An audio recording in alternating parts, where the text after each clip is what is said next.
Chapitre 3. Il me fallut longtemps pour comprendre d'où il venait. Le petit prince, qui me posait beaucoup de questions, ne semblait jamais entendre les miennes. Ce sont des mots prononcés par hasard qui, peu à peu, m'ont tout révélé. Ainsi, quand il aperçut pour la première fois mon avion, je ne dessinerai pas mon avion. C'est un dessin beaucoup trop compliqué pour moi. Il me demanda: qu'est-ce que c'est que cette chose-là? Ce n'est pas une chose, ça vole. C'est un avion, c'est mon avion. Et j'étais fière de lui apprendre que je volais. Alors, il s'écria: comment tu es tombé du ciel? Oui, je fis modestement. Ah, c'est drôle. Et le petit prince eut un très joli éclat de rire qui mérita beaucoup. Je désire que l'on prenne mes malheurs au sérieux. Puis il ajouta: alors, toi aussi tu viens du ciel? De quelle planète es-tu? J'entrevis aussitôt une lueur dans le mystère de sa présence et j'interrogeai brusquement: tu viens donc d'une autre planète? Mais il ne me répondit pas. Il hochait la tête doucement tout en regardant mon avion. C'est vrai que là-dessus, tu ne peux pas venir de bien loin. Et il s'enfonça dans une rêverie qui dura longtemps. Puis, sortant mon mouton de sa poche, il se plongea dans la contemplation. Vous imaginez combien j'avais pu être intriguée par cette demi-confiance. Sur les autres planètes, je m'efforçais donc d'en savoir plus long. D'où viens-tu, mon petit bonhomme? Où est-ce que chez toi? Où veux-tu emporter mon mouton? Il me répondit après un silence méditatif. Ce qui est bien avec la caisse que tu m'as donnée, c'est que la nuit, ça lui servira de maison. Bien sûr, et si tu es gentil, je te donnerai aussi une corde pour l'attacher pendant le jour et un piquet. La proposition parut choquer le petit prince. L'attacher? Quelle drôle l'idée! Mais si tu ne l'attaches pas, il ira n'importe où et il se perdra. Et mon ami eut un nouvel éclat de rire. Mais où veux-tu qu'il aille? N'importe où, droit devant lui. Alors le petit prince remarqua gravement: ça ne fait rien, c'est tellement petit chez moi. Et avec un peu de mélancolie, peut-être il ajouta: droit devant soi, on ne peut pas aller bien loin.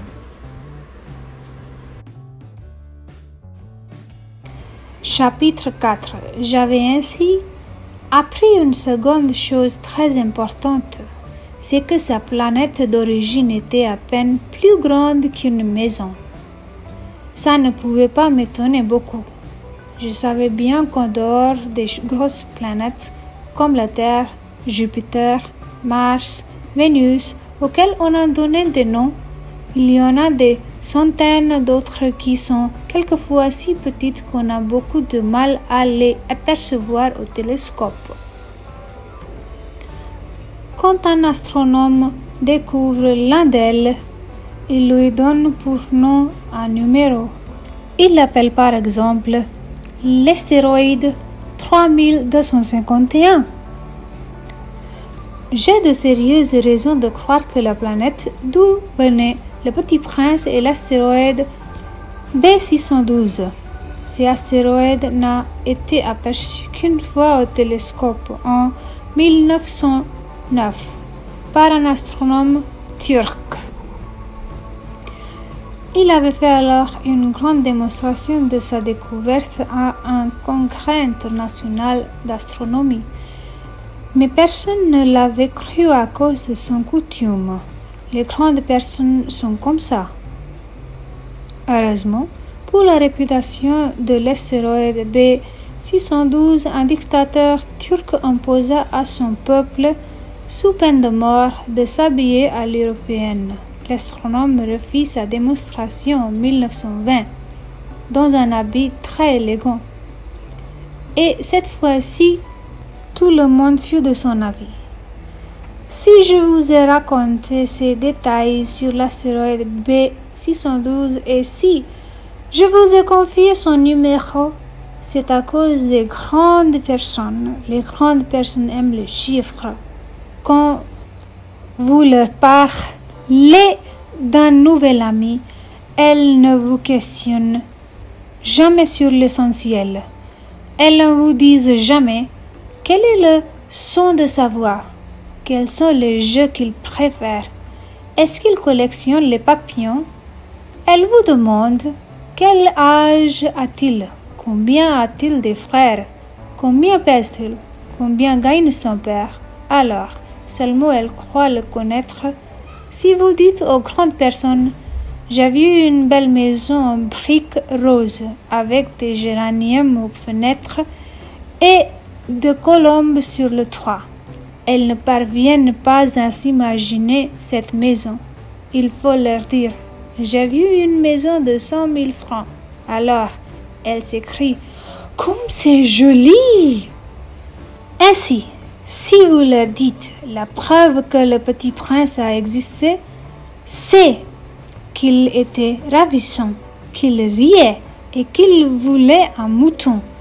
Quand on veut un mouton, c'est la preuve qu'on existe.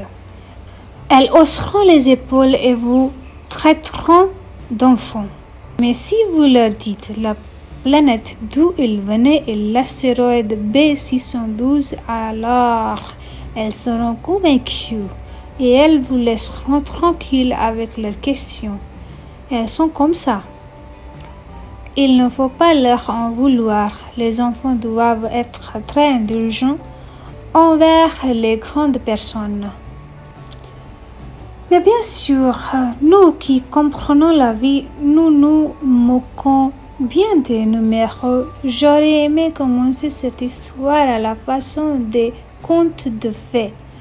J'aurais aimé dire « Il était une fois un petit prince qui habitait une planète à peine plus grande que lui. Et lui avait besoin d'un ami. » Pour ceux qui comprennent la vie, ça aurait eu l'air beaucoup plus vrai. Car je n'aime pas qu'on lise mon livre à la légère. J'éprouve tant de chagrin à raconter ces souvenirs. Il y a 6 ans déjà que mon ami s'était allé avec son mouton. Si j'essaie ici de le décrire, c'est afin de ne pas l'oublier. C'est triste d'oublier un ami. Tout le monde n'a pas eu un ami. Et je puis devenir comme les grandes personnes qui ne s'intéressent plus aux chiffres. C'est donc pour ça encore que j'ai acheté une boîte de couleurs et de crayons. C'est dur de se remettre au dessin à mon âge, qu'on n'a jamais fait d'autres tentatives que celle d'un bois fermé et celle d'un bois ouvert. À l'âge de 6 ans, j'essayerai bien sûr de faire des portraits le plus ressemblants possible. Mais je ne suis pas tout à fait certaine de réussir. Un dessin va et l'autre ne ressemble plus. Je me trompe un peu aussi sur la taille. Ici, le petit prince est trop grand. Là, il est trop petit. J'hésite aussi sur la couleur de son costume. Alors, je tâtonne comme ci et comme ça. Tant bien que mal. Je me tromperai enfin sur certains détails plus importants, mais ça, il faudra me le pardonner. Mon ami ne donnait jamais d'explication. Il me croyait peut-être semblable à lui, mais moi, malheureusement, je ne sais pas voir les moutons à travers les caisses. Je suis peut-être un peu comme les grandes personnes. J'ai dû vieillir.